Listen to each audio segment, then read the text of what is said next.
Hi there, time to talk sports here on AM show. I'm Benedict Osi. Thanks so much for your company this morning. Now, yesterday, over the weekend, we saw action in the German Bundesliga. Bayern Munich came from a goal down to win their game against Bayer Leverkusen, and Borussia Dortmund also won by a goal to nil, with the points difference still 7 between the two teams. We'll try and get highlights of that game for you, but we'll start here on the local scene and with continental issues. And as leagues begin to resume across parts of the world, the question is when continental and international competitions can be played, still lingers on. Now, Confederation of African Football Deputy Secretary in charge of football development, that's Tony Bafo, says every precaution must be taken to ensure player safety.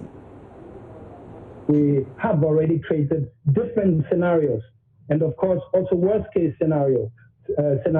But don't forget, again, we are working in close collaboration with the WHO, and then also when we have better visibility in terms of when all the borders are going to open, when people can travel in a normal way, I think then the adequate organs, bodies, committees will then also take a decision according to the scenarios we provide.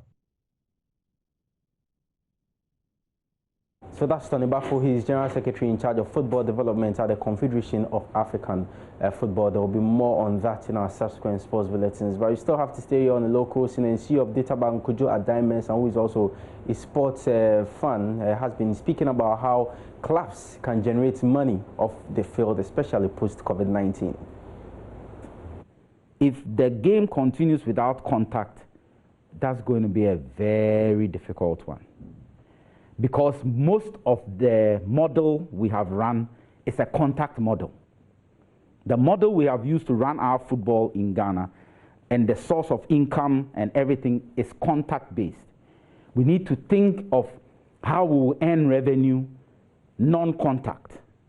Getting the game, maybe even getting people to subscribe through their phone while the game is going on. So that subscription money goes. So we have to start looking at how we can earn revenue non-contact. So in Europe, Premiership had gotten to the point where their main source of revenue was TV. It wasn't called Barclays Premiership anymore.